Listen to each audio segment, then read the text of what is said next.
Welcome back to Celebrating Culture. I'm with Beth Salcedo of the Free and Deed Home, which is part of the Louisiana Coalition Against Human Trafficking. Beth, welcome to the show. Thank you so much. Harriet Tubman had a phrase. I rescued 1,000 slaves, but I would have rescued 1,000 more had they known they were slaves.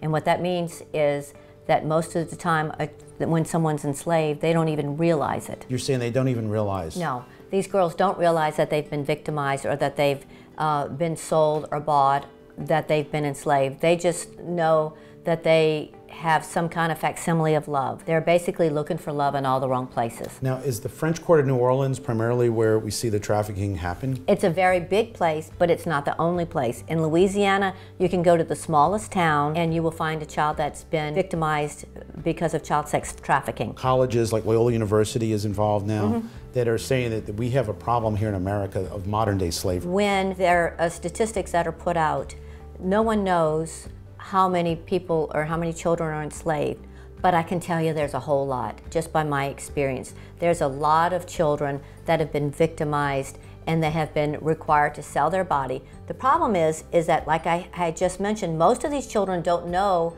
that they are the victim. They think that they're in partnership or that they're in a relationship, and this is what they're supposed to do in a relationship to get him to love me, is I've got to sell my body. So they don't see they've been victimized, but indeed they have been. So you said children. I mean, yes. When people think of this, they might be thinking you mean a 19-year-old. No. What are you talking about? My home is for children under 18. My youngest right now is 12. I have seen children that have been victimized as young as 18 months. I literally saw a picture and know a story about a little girl that was sold online on Backpage, and she was about 18 months old, and she was on the trafficker's lap, and he was selling her.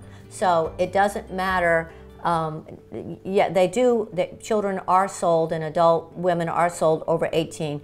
But in this industry, the younger the better. And they just become brainwashed. They feel like that this is a business, or this is their boyfriend, that there's a future. And now you have this gorgeous safe house where you've put programs. What type of programs do you have? Well, our program is very, very tightly wound. It includes education. Of course, most of these girls come and they've missed at least months, a year, 2 years, 3 years of school. So you can't put them back in the school system. Another reason you can't put them in the school system is they will recruit the little girl next to them to go back to their pimp. And they will run away and have the pimp come to school. So we do online virtual school.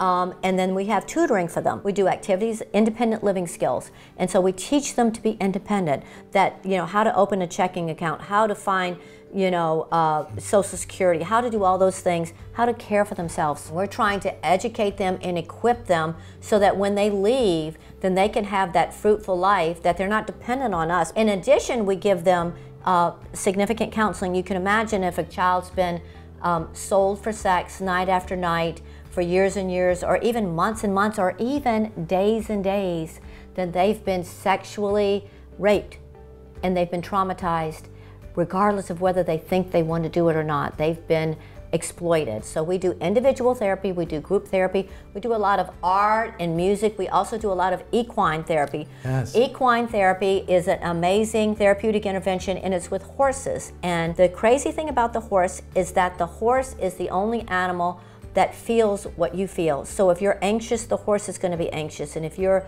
sad, the horse, or if you're angry, the horse will be angry. And so the girl's job with that therapeutic intervention is to be in a good place. These people up at New Heights Therapy up in Folsom have been so generous. They allow them to volunteer with children, special needs children. So these girls are giving back. The house you have here, the rooms, it seems like the rooms are designed almost like younger than the girls are. Right. What's the reason behind that? When a child's been traumatized, they stay at that emotional level. And so most of our children have been traumatized 12, 13, 14 years old, even though they're 16 and 17.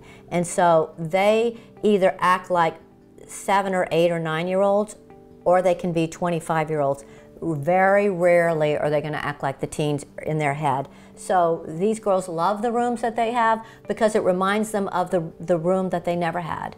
You know, this is the epitome of the room. Most of them, I've had girls say, Miss Beth, I never not only had my own room, I never had my own bed. When they're here, you're teaching them cooking skills. There's a kitchen, nice kitchen set up. Right, they learn all that. And you're starting to get some popularity. The Exchange Club is working with you now. The Exchange Club is amazing. We're going to be partnering with them for the Ultimate Tailgating Exchange Club event in September, but they have actually given us an obstacle course. There's an obstacle course in the back of the property that these girls use, and it's not really about physical fitness, it's about team cooperation. Have you seen some success? Absolutely. We've seen amazing stories of girls buying into the fact that they can have the life that they've always wanted. That, you know, and so many times I'll say, when you were young, what did you dream about? And they will generally say, I don't dream anymore, I stopped dreaming. We get them to dream again. We get them to believe in themselves again. And then when they do, then we start making goals. Like, this is what, you know, what do you need to accomplish that? Do you want your GED? Do you want vocational school? Do you want to go to college? What do you want? Where do you want to live? And we work on setting that up with lots of times Department of Children and Family Services and other agencies. We've had several girls that have graduated with their high set. It used to be GED, but it's high set now. And yeah, it brings tears to my eyes. I feel like they're all my children. That's what I'm thinking. Yeah. We always thought that it was going to Bangkok, right, or going to overseas, but it's right, really in America. Well, you know, the difference between children in America and children overseas and young women overseas, I see a strong difference. I do believe that there are children in the whole world, and adult women and even men, that are physically enslaved.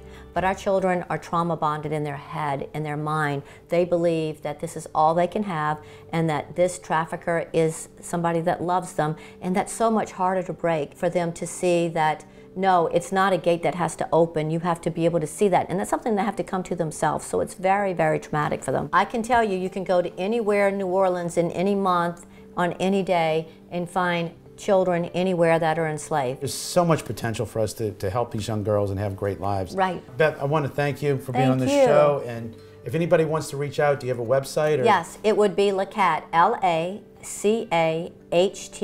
Louisiana Coalition Against Human Trafficking, LACAHT.org. Thank you for all you and your husband are doing to create a safe house for these women.